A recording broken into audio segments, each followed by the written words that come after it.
Benjamin Meunier me dit « Nous avons appris la réduction de la suspension de Pogba qui finira en mars prochain. Penses-tu qu'il soit mentalement et physiquement capable de revenir au meilleur niveau? A-t-il un avenir en Europe ?» Je ne sais pas. C'est très long, hein. Ça fera pratiquement 3 ans sans jouer. Ça me paraît très compliqué, surtout de revenir à 31 ans passés. Il aura probablement une place en MLS ou en Arabie Saoudite. En Europe, ça me paraît plus difficile. Maintenant, c'est un garçon qui a énormément souffert. Hein, je veux dire, comme pas tous les jours que vous avez votre famille qui essaie de vous extorquer du fric comme ça. Donc voilà, ça va être, comment dirais-je, j'espère qu'il rejouera au foot pour le plaisir, mais c'est pas gravé dans le marbre, quoi. Alexis, j'arriverai jamais à le prononcer ça. Comment expliques-tu que Grisi ait annoncé sa retraite internationale fin septembre alors que durant ce mois il a joué 2 matchs avec l'équipe de France? Ne serait-ce pas un coup de pression envoyé au sélectionneur qui ne fait plus l'unanimité depuis quelque temps? Peut-être. J'ai pas d'informations. Mais effectivement, la logique aurait voulu qu'il arrête sa carrière après 7 euros. Alors peut-être que, comme il avait raté 7 euros et quasiment perdu sa place, il s'est dit, peut-être que, voilà, par orgueil, il s'est peut-être dit, on va essayer de recommencer. Et puis, il s'est aperçu que les 2 premiers matchs n'étaient pas non plus extraordinaires pour lui. On sait qu'il a joué, qu'il a débuté contre l'Italie uniquement parce que Colomani était malade. Donc ça fait peut-être beaucoup de couleuvres à avaler pour lui. Personnellement, je ne veux pas croire que il arrête sa carrière parce qu'il n'a pas eu le brassard de capitaine il y a 1 an et demi. D'abord parce que c'était il y a 1 an et demi, donc c'est pas d'hier quand même. Et puis que on est quand même à la limite de la gaminerie, quoi. Je veux dire, ok.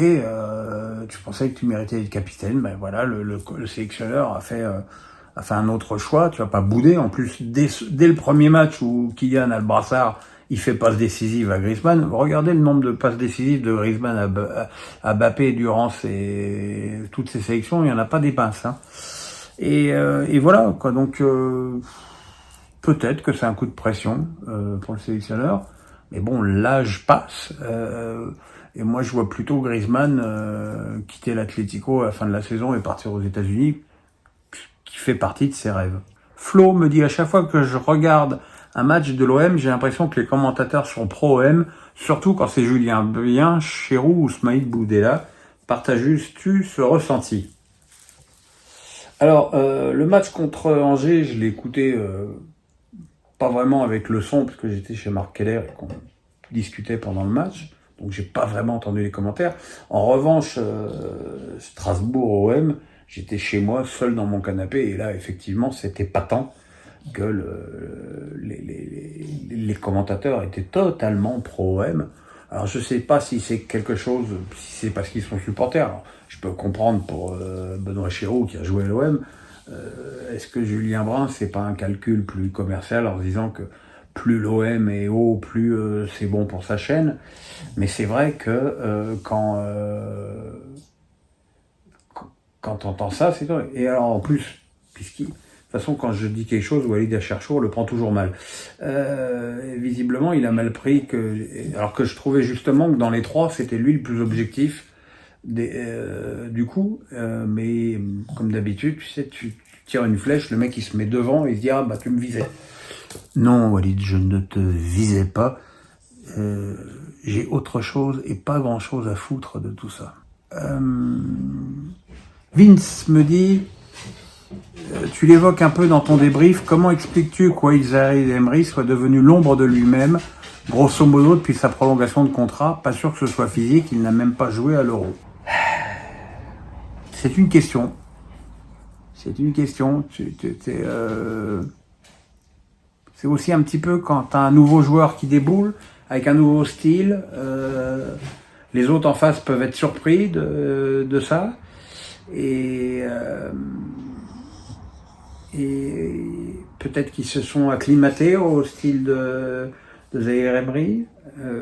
Après, je pense que le milieu de terrain du PSG est absolument pas complémentaire. On n'a que des petits gabarits qui sont tous dans le même style, même si Zaïre Emery est plus dans la percussion que Neves, Vitinha, voire même Ruiz. Mais voilà, de toute façon, globalement, je ne crois pas à ce milieu de terrain. Je pense que dès qu'il y a une opposition défensive de qualité, ce milieu de terrain, il explose et il ne sert à rien. Zaïre Emery est une partie du problème, mais il n'en est pas c'est pas le seul. Alors Antoine Lucho me dit ce week-end c'est l'hécatombe, des blessures graves pour les joueurs, mis à part l'accumulation de matchs, que pourrait être le problème? Le problème c'est que le foot devient de plus en plus physique. Si vous voulez, si vous regardez le France RFA de 82, c'était il y a 42 ans. T'as l'impression de voir un match des légendes d'aujourd'hui. Ça joue à 2 à l'heure, il n'y a pas de contact, sauf le contact de Schumacher sur Battiston. Donc voilà, le football, il est devenu beaucoup plus intense, beaucoup plus physique, beaucoup plus âpre. Donc forcément, plus il y a de contact, plus il y a de blessures. Mais il est évident que l'accumulation des matchs joue. Parce que, encore une fois, quand on dit « Ah bah ouais, mais il faut faire tourner », mais il y a des équipes, par exemple, il y a des périodes du calendrier où t'as que les gros matchs, et quand t'as que des gros matchs, tu joues avec tes meilleurs joueurs, et c'est sûr que t'as un Manchester City avec Rodri, et un Manchester City sans Rodri. Alors maintenant, c'est sûr qu'il est pas là pendant 6 mois, il va bien falloir qu'il s'en passe. Mais c'est un problème, et visiblement, c'est un problème que les instances internationales ne prennent absolument pas à bras-le-corps et ou ils n'en ont pas conscience, ou ils en ont rien à foutre. Antoine me dit, Luis Enrique a encore une bonne image auprès des supporters parisiens et de sa direction, alors que le jeu pratiqué par son équipe est le pire depuis l'arrivée du Qatar au club. Pourquoi bénéficie-t-il de cette bienveillance selon toi? Je pense déjà que il est arrivé après une succession d'échecs et d'entraîneurs qui font un an et demi. Emery, Tourelle, Pochettino, Galtier. Et voilà, et beaucoup de supporters parisiens ont décrété que le manque de stabilité était un frein à la progression du club, ce qui est une évidence. Après, est-ce que choisir un entraîneur aussi psychorigide que Luis Enrique est la bonne solution? Moi, ce qui est sûr, c'est que c'est pas un football qui m'attire, que je m'emmerde souvent à voir les matchs du PSG, je m'emmerde à voir cette équipe de handball et avoir des joueurs qui finalement, à part Barcola et Dembélé, ne prennent jamais un risque balle au pied, comme si avec ces deux joueurs qui avaient le droit de percuter, de dribbler. Voilà, effectivement, pour l'instant, l'image est bonne, mais on le sait que si les résultats commencent à être moins bons, ça va commencer à grogner.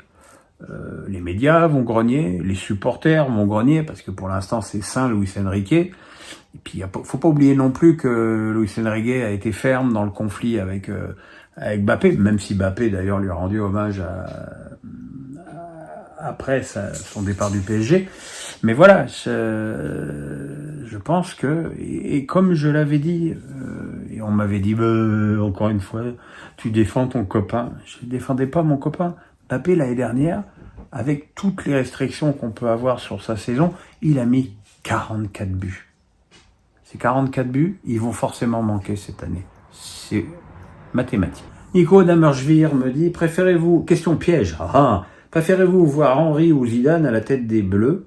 Perso, je trouve qu'Henry a beaucoup plus de bouteilles, surtout au niveau du football de sélection, espoir et adjoint de la Belgique.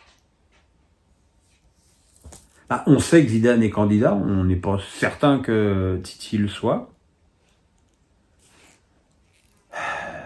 Est-ce qu'un des deux prendra la place de Deschamps? Est-ce que Deschamps va partir un jour? J'en suis arrivé à me demander ça. Voilà, c'est compliqué. C'est compliqué. Il y a peut-être un client surprise qui peut sortir du chapeau. Faut aussi voir comment va évoluer l'équipe de France dans les mois prochains avec ou sans Deschamps. Enfin, pour l'instant, rien n'indique que ce sera sans. Hein. Yves Arbeau me dit, l'arrêt Bosman, je comprends, l'arrêt Diarra, nettement moins. Quand on signe un contrat à durée déterminée, il y a des obligations des deux côtés. Il me semble qu'il n'y a rien de nouveau et propre au football dans le cas de Diarra, où j'ai raté quelque chose, un avis. C'est vrai que pour l'instant, c'est assez nébuleux. L'argument dans l'histoire, il est le même que celui dans l'arrêt Bosman, c'est la libre circulation des travailleurs en Europe. Maintenant, j'imagine que les avocats des clubs vont certainement trouver des parades pour faire un contrat, parce qu'attention, là, il en va de l'économie des clubs, et surtout des petits clubs, parce que les clubs riches, quoi qu'il arrive, ils seront riches. Donc, au contraire, s'ils n'ont pas de gros transferts à donner, ils pourront donner encore plus d'argent aux joueurs. Mais pour les petits joueurs, eh ben, ça va entraîner une baisse des salaires et aussi une baisse terrible des revenus des clubs qui n'ont pas besoin de ça en ce moment. Donc, c'est bien gentil de faire de faire des lois pour répondre à des plaintes de joueurs, mais il faut faire attention que le résultat de la loi ne soit pas pire que le mal. L'Olympien francilien me dit, à votre avis, De Zerbi pourra-t-il adapter son jeu à une équipe autant attendue que l'OM, bloc bas, 5 défenseurs, parfois pressing constant, arbitrage, lol. Est-ce que Sassuolo, Brighton, qui avait autant ce rôle de favori à chaque match, confiance en lui? Non, bien sûr que quand tu entraînes Sassuolo et Brighton, Brighton en première ligue, même avec De Zerbi sur le banc, reste un outsider, et une équipe au contraire qui doit prouver contre les grands clubs anglais. Là, avec De Zerbi sur le banc de l'OM et aussi avec le recrutement XXL de l'OM, il est évident que les attentes sont différentes et que les équipes qui vont à Marseille, ils vont pour défendre. Je veux dire, Reims a longtemps beaucoup et très bien défendu à Marseille. Angers aussi a très bien défendu, même si Marseille n'a pas trouvé de solution. Voilà, il va falloir effectivement qu'ils trouvent ça, et effectivement qu'ils tombent pas dans une Luis Enriquite de faire un peu ce jeu de handball autour de la surface adverse, parce que effectivement au bout d'un moment ton équipe s'épuise. Benjamin Meunier me dit, le CVC demande à la Brune de rembourser les salaires versés par la branche commerciale de la Ligue. Entre ce contrat à vie totalement lunaire et les magouilles de la Brune, on a du mal à savoir qui est le dindon de la farce. Quel est ton avis? Le dindon de la farce, ce sont les clubs. Parce qu'on veut m'expliquer que le CVC a sauvé les clubs. Il n'a pas sauvé les clubs, il a fait reculer le truc pour mieux sauter, parce qu'aujourd'hui, il faut rembourser le CVC, et que les clubs n'ont pas les fonds pour le rembourser.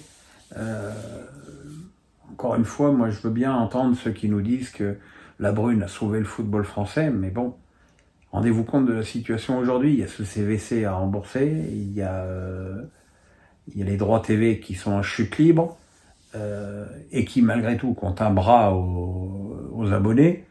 Donc il n'y a pas d'abonnés, donc ça veut dire que dans 2 ans le problème redeviendra le même, parce que je ne vois pas DAZN continuer au-delà des 2 ans. Je pense même que s'ils peuvent arrêter avant, ils arrêteront avant. Donc voilà, le problème, il est là.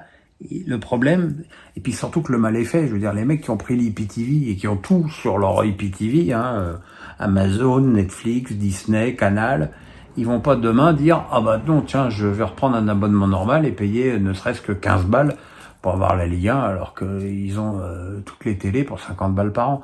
Le mal, il est fait. Donc c'est vraiment un gros problème. Marco me dit, j'ai de formidables souvenirs de Charles Bietri aux commentaires sur Canal. Sa voix m'électrisait, elle était synonyme de gros match, peu importe ce qui se passait sur le terrain. Et toi, quels sont les commentateurs qui t'ont marqué dans la vie? Charles, tout le monde le sait, il est très malade, il ne peut plus parler, et ce qu'il y a d'extraordinaire, c'est qu'il prend encore de mes nouvelles. On n'habite pas très loin l'un de l'autre, il habite à Vannes, j'habite à La Baule. Je pourrais aller le voir, mais j'ai pas le courage de le voir comme ça. Et je suis comme tout le monde, j'ai une telle image. J'ai béatifié, comme tous les journalistes de foot et de sport, le Charles Bietri en tant que chef d'industrie, chef de meute, chef de bande. Voilà, c'était quelqu'un de formidable. Le dernier souvenir que j'ai avec lui, c'est un match amical du FC Nantes à la Baule qu'on avait regardé ensemble sur le banc de touche. Il était déjà avec des béquilles, il était déjà pas très bien. Voilà, j'ose à peine prendre de ses nouvelles. Je l'aime profondément. J'ai une immense admiration pour lui. Et voilà, et je voudrais qu'il ne souffre pas. Jackie Boy me dit, connaissez-vous Philippe Chéreau et le Strasbourgeois Christophe Agus, les meilleurs commentateurs? J'ajoute de catch, pour ceux qui ne savent pas de qui on parle. Oui, je les connais, puisque j'avais été invité par la WE il y a quelques années maintenant, à Bercy. Christophe Agus, je l'avais rencontré, il me semble, dans un TGV. Non, dans le salon d'attente de la gare de l'Est. Voilà, c'est un mec extrêmement drôle, qui fait un petit peu penser à Daniel Riolo, par son humour très à froid. Et en même temps, c'est quelqu'un de très respectueux. Philippe Chéreau est un amour de mec. Et j'ai une anecdote, il m'avait invité à un show de la WE à Lille. Et comme un con, le show était le mardi et j'y suis allé le lundi soir. Donc en fait, comme on pouvait pas rester le mardi avec ma femme, on a dîné avec Philippe Chéreau, sa femme et son fils. Et on est reparti comme des couillons. Mais oui, alors je suis pas un très grand client de la WE maintenant, mais c'est vrai que j'aime bien les entendre parler du coup de la corde à linge par-dessus la troisième corde et dans le poteau.